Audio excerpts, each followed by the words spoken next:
Hello, and welcome back to Crafting with Kafey, my new channel where I make stuff out of stuff from stuff that I like. I've had a little trouble choosing what to do for this episode. I need some inspiration. Hello? Hello? Oh, it's here. Let me just get... Oh, that was thoughtful. The Switch 2. 4K, 120Hz. So of course, we all can't wait to play a 2004 GameCube game. Oh well.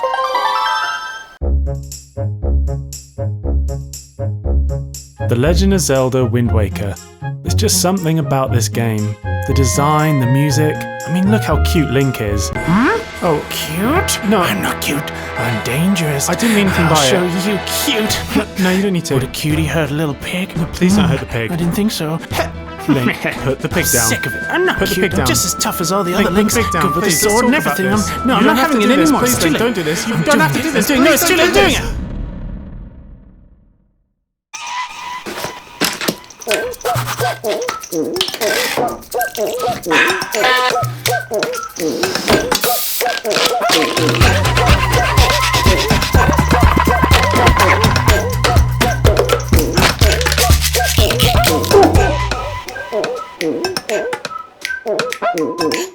Now I know there's already several ways of playing that game, but you can never have too many, right?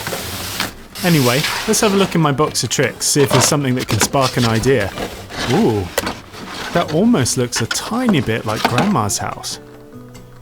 Alright, I'm not being quite honest. The truth is I started this craft before I even started the channel, but there's plenty left to do and I think it's going to be fun finishing it together. For the construction so far, I've used mostly found materials, things like corrugated card, cereal box card, cut paper, chopsticks, coffee stirrers, things like that. So, that's where we're at. Let's get started on adding some more. There's a few things I could add, but first things first, I'm going to sketch where I'm up to so far and start taking some measurements. I definitely want to do the palm tree. I think it really helps with that island vibe, so I'm just measuring that up here. I also want to add some characters to help bring it all to life. So I'm thinking Link, Grandma, Arrol, and maybe a pig or two for Link to terrorise. Now that's quite a lot to get on with, but I've just got to do that iconic postbox too. So after quickly sketching out the net for that, I'm just about ready to start making stuff. Okay, let's get started. I'm going to carry on using wood for most things, and I'm starting off by designing the net for the postbox. I've very carefully drawn that out, so now I'm just going to cut off the entire top bit so I can't use any of it. Yeah, let's draw that out again, but this time I'm going to go a bit slower and not cut off the top part. Because of the way the postbox is designed, it has a sort of wonky look to it, so I'm doing most of this by eye.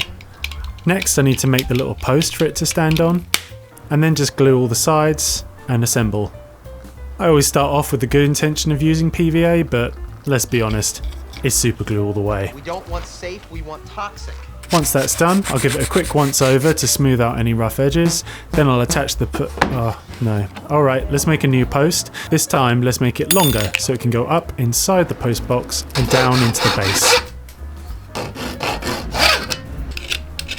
Now I've finished carving that, I've realised it's too short too, so let's make another one. Whittle the end, and yeah, that should work. Got your ass. So next I need to make a hole for it. I'm doing the old wiggly drill trick. And once that's done, it's just super glue, pop it in, and you're done. Next up is the letterbox, which is really tiny and fragile, so I have to... No! Okay, I'll be more Oh, come on. Maybe if I just... Oh, gosh. Right. It's dead, understand? Never mind. Let's try that again. This time I'm going to use some craft foam. It's really flexible so I can get quite detailed without it breaking. And it has the added bonus of giving the postbox some very voluptuous lips. Then after attaching the back panel, that's the postbox finished. Next up, it's the palm tree. For the trunk, I'm going to be hand carving some wood, and being an overtly masculine man's man, I've chosen the driest, most unworkable wood that I could find. Yeah, I love the way it just doesn't do anything I want it to do, and it has the bonus of completely destroying my hands. Actually, let's just use some balsa. Coward.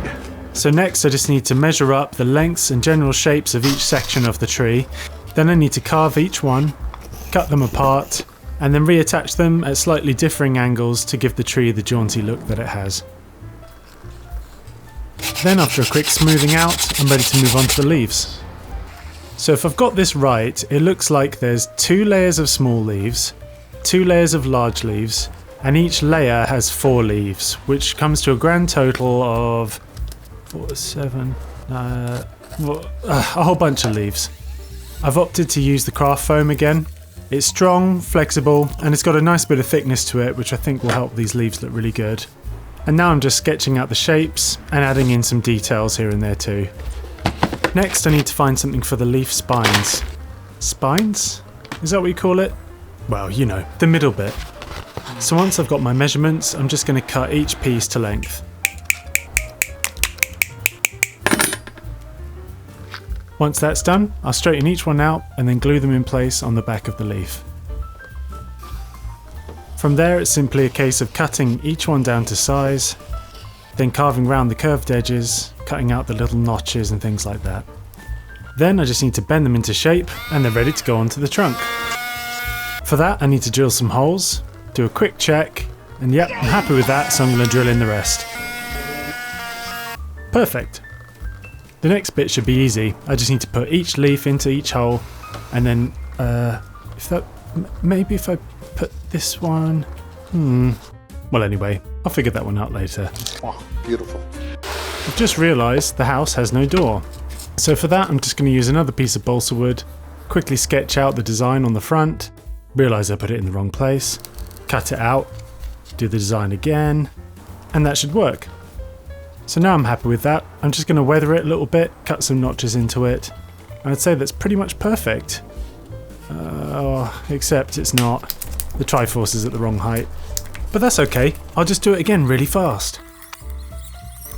Perfect. Finally, I just need to make the door handle.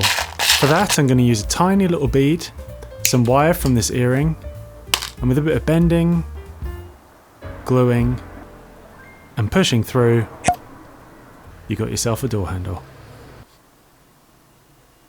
Okay, it's that time again.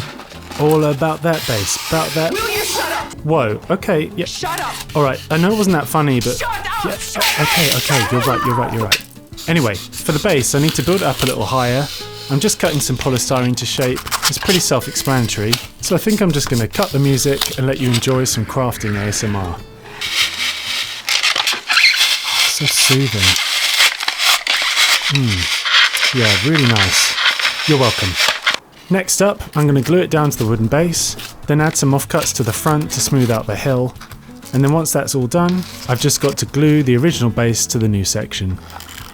Next, I'm going to carefully punch some holes for these accessories. That was silly. And I'll be sure to use something tough like a pencil to avoid any breaks.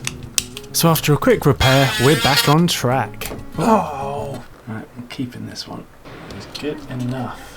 So once that's finished, I'm just going to carve down the base a little bit more, neaten up some of the edges, and then mark out where everything goes before moving on to texturing. For the outer surface, I'm going to use a combination of fillers and maybe some baking soda. I've heard good things about that if you're trying to create the effect of sand or dirt. So after a quick mix, I'm going to spread this quite liberally over the entire base. It's weird stuff, it kind of reminds me of buttercream icing. Creamy. Looks quite tasty really. I am quite hungry. No, don't eat it. Anyway, moving on. Once that's set hard, I'll give it a quick smooth and a brush down, and then we're done. So we've got the base, the house, the door, the boats 1, 2 and 3, the letterbox, and the palm tree. Now along the beach there's this little rock wall, and I think the best thing to do is to make it as a separate piece and then attach it afterwards. And you guessed it, I'm using craft foam. I love this stuff. So I'll quickly draw out the panels, and then I'm going to add texture and details. In the Wind Waker, everything's so nicely stylised that I'm just going to stick with what I see on the screen, and then give it a quick bash with a rock, and that's ready to stick on. Oh, and this is a great opportunity to toughen up your nails too. So finally, I'm just going to smooth out the joints, and I'm going to call that done. Okay, I think it's time to paint this thing. So please enjoy this visually stimulating section where I paint an already white thing more white. I'm using a mixture of PVA and white acrylic paint. The idea is to give it a better base for further coats, but to be honest, this paint that I'm using is so bad I'm not sure it's really worth doing. But too late, I've already started. Now before I paint the base, I'm just going to mark up where I want the paths and dirt areas, and then fill in a few gaps. Next up, I've got to mix up my colours, which is easier said than done with these cheap paints. But there you go, I've learnt my lesson, never try to save money. Now I've got this mixed up, I'm just going to start layering them on. It can be pretty rough at this stage, the entire thing's going to be covered in flock and sand and things like that, so really the main aim is to cover all of the white bits. Next up, it's airbrush time. I love this thing. I enjoyed using it so much last time, that to be honest I've just been trying to come up with reasons to use it again. For this project I think it's going to work really well for adding things like lighting, shadow, and also getting a nice flat coat where needed. Like on these leaves for example. Now that's done, I'm looking at adding some details, so I'm just going to carefully paint in the little, what was it called again? Spine? Yeah, let's call it a spine. So now that's done, I'm ready to move on to the trunk. Like everything in Wind Waker, it has a wonderfully minimalist design, so I'm trying to stick as close as I can to what I'm seeing in the reference images. Next up, it's the red post box, which is, red. Jumping back over to the airbrush, I'm going to be blocking in some dark areas where I want shadow and also just tonal variation across larger surfaces on things like the roof and the walls. Now I'm moving on to the woodwork, and initially I'm just going to cover everything in this beige colour. Beige. The same for the woodwork on the boats, and then a nice creamy white for the gables on the house and the upper part of the boats. Using that same white, I'm going to add some distressing to the post box. And then I'm moving on to do the tiny little insignia on the front. Microscopic. Going back over to the boats, there's plenty of detail on these, so I'm starting off with the red, letting those dry. Then it's the white, the green, a little bit of distressing, and I can move on to the door. For the base coat, I'm using that same beige wood colour. Then for the Triforce, I'm using a red, white and green design to match the rest. Then it's back to the house, working on the large surfaces, and then adding the details like the white ends of the posts, some lines to indicate straw on the roof, and a quick dry brush to finish. Once that's done, I'm going to quickly weather the woodwork, and then mix up some oil washes. Man, I love using these. They're a really quick and easy way of adding a lot of visual interest, and the paint's so thin it runs into all the tiny little gaps that your paintbrush wouldn't be able to reach. It's a great way of achieving really dark shadows where you need them, and also just generally making things feel weathered and lived in. Next I'm doing a little bit of texturing on the rock wall before moving on to the designs on the house gables. These are pretty finicky little designs, and the house isn't exactly easy to hold while painting. This bit's proving to be the hardest bit of the whole build so far, with details hidden everywhere like these post end lines, gable designs, these little targets on the end of each post, and finally adding straw details to the roof. But with a little patience, we got there in the end, and I think it's looking pretty good. So finally, I'm just going to assemble the tree. As long as I'm careful, nothing can go wrong. Oh. And with that, painting is done. Well, almost done. I just need to quickly weather the door. There's always something. Now we've got the painting finished, it's time to start adding some grass, sand and flocking. After securing everything in place, I'm going to get started by making some grass tufts. I'm just using some really thin packaging foam here, and then I'm painting it green, and later on I'll roll it up into tufts. Next I'm mixing up some Mod Podge and water, and I'm going to be using this to fix the sand to the beach area. The sand in question is some Ultra Colour Plus grouting sand, which works really well for miniatures as it's so fine. I actually saw it on an episode of North of the Border. Thanks Adam. So, back to my grass tufts. I'm just rolling these up, and then I'm going to glue the bases to make sure they stick in place, and to my fingers. Moving on, it's time for flocking. This is another first for me, as you can tell by all these sealed bags of flock, and I'm looking forward to giving it a try. For the main grass area, I'm using a mix of yellow and green flock to hopefully give it a nice summer grass look. And then the excess just goes in the bit. Don't you dare. Oh yeah, sorry Henry. Okay, here goes some more. I'm working as fast as I can. I think you've had enough actually. Okay. Now I've got my base layer of flock down, it's time to move on to static grass. I've mixed together green and yellow, spraying on the adhesive, and then using the static grass applicator to hopefully make it stand up on end. Once this is finished, it's just another quick feed for the evil red one, and then I can seal it all in with some watered down PVA, followed by one last coating of sand. The last job is just to put all the bits and pieces together, and then by using a mixture of flock and PVA glue, I'll be applying a bit of grass and moss to the edges and corners just to unify things and make them feel like they've been there a while. And finally, same idea but with sand, I'm just going to build it up here and there, wherever it makes sense for the Hyrulean waves to have washed it. Speaking of Hyrulean waves, there comes a point in every project where I feel terrified, and this is definitely it. The epoxy resin water. Every time I see somebody use this stuff, I just think it looks so cool. But I imagine it could also go spectacularly wrong, so I'm just going to test my colours first.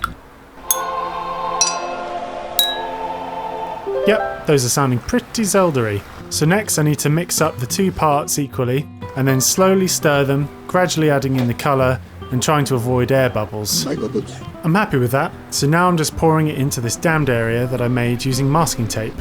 Apparently that's enough, but I guess we'll see in the morning. The next day. Oh, is it gonna be alright? Yeah, I think that's okay. A little bit messy, but not too bad. So I'm going to start by trimming the edges, and then I'm going to see if I can smooth out some of that roughness with some wet and dry sandpaper and a polishing tool. It's looking pretty good, but it's still not quite there. I've heard that this stuff can really help in doing the last bit of smoothing. And yeah, I've got to say I'm pretty impressed with it. Now that's nice and smooth, the last thing to do is to paint on the breaking waves. And with that, I believe the base is done. Now it's time for the bit I've been looking forward to. Sculpting the characters. I really want to get this right, so initially I'm just gathering lots of reference images and just trying to make sure I get my scales and proportions as good as I can. I'll be using this character sheet to help make my armatures, and for that I'm going to use 2 pieces of wire wound together with a drill. I've always wanted to do that. Next I'll be laying up the wire on top of the characters and bending them to the general shape of each one. Then once that's done, I'll just be binding the 2 pieces of wire together and then posing them to sit in the scene. Once I'm happy with the poses, I'm going to lock them into these blocks, and then it's time to start sculpting. But not before I choose which outfit Link should wear. Eeny, meeny, miny, mo, catch a navvy by the toe. Whatever, I think I'll just do this one. I'm a big fan of this channel called Wuzu Clay, and I noticed that they use razor blades to cut their clay, so I'll be trying that here today. Of course, if you are using something like a razor blade, you need to be very mindful of which way up your blade is. Oh. Because otherwise you might have an accident. So after a quick panicked visit to the chemist and then to minor injuries, I devised this genius plan where I mark the blunt end. That's better. Now it's time to start adding clay to my armatures. I'm going to start with Aryll because she's going to be the least visible, and I'm going to be figuring out how to use this stuff as I go. The tools I'm using are a mixture of bought ones and also some that I made myself. For example, the one I'm using here is just a sharp piece of wire glued into the end of a hollowed out pencil. I can tell already this is going to be a case of trust the process. You're ugly inside and out. I'm sure it'll work out okay in the end. To smooth out the surface and get rid of any finger marks, I'm using some isopropyl alcohol with a brush, and then I'm going to be part baking at several stages to protect the work I've done so far.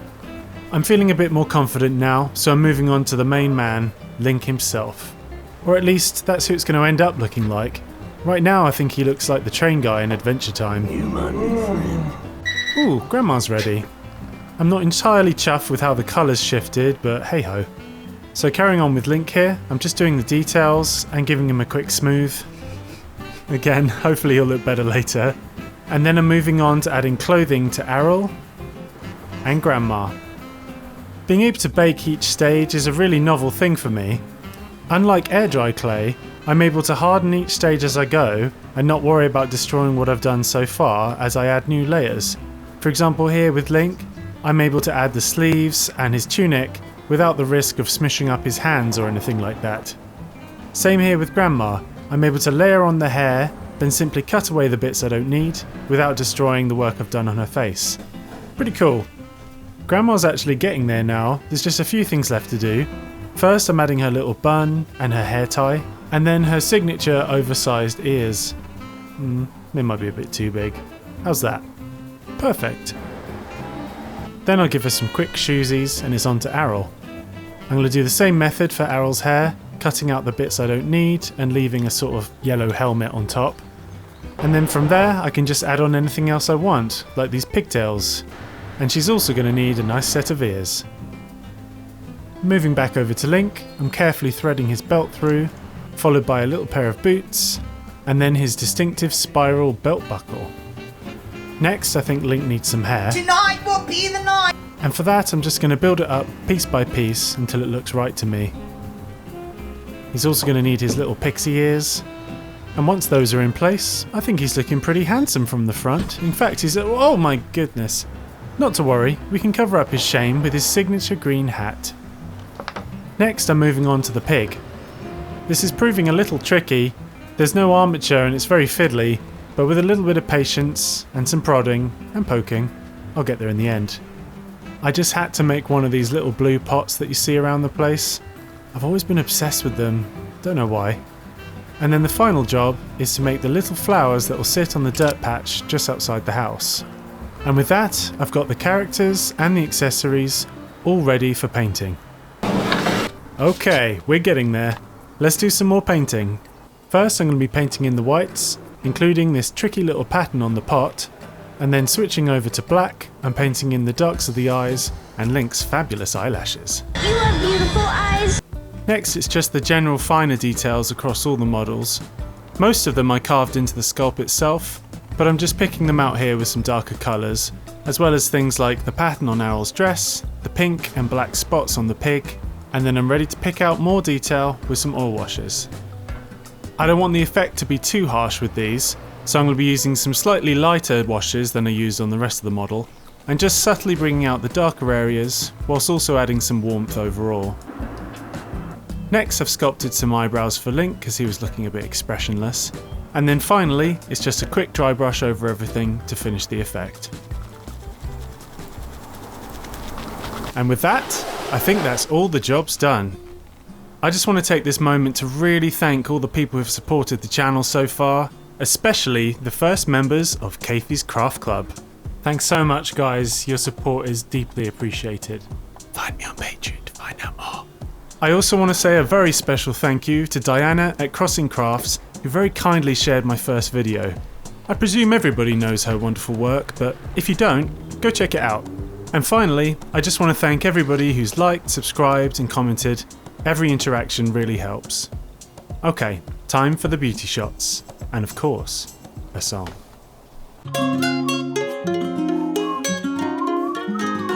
Wait. No, I can't leave him like that. He looks like a mix of Meowth and the mirror guy from Hannibal. I'm not sure how much I can do about that now, but I'll see if I can get him looking at least a little better. Okay, without further ado.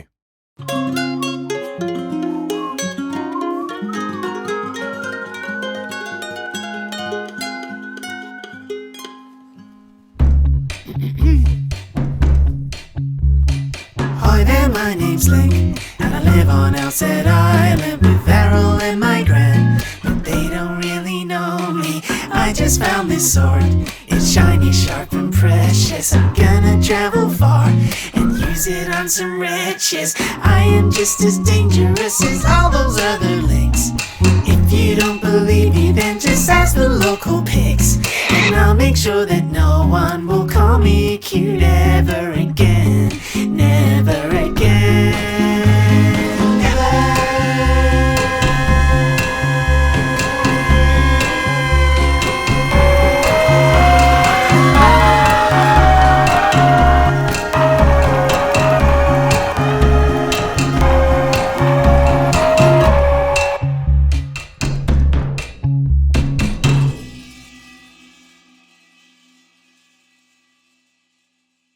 And that's it, the end of the video.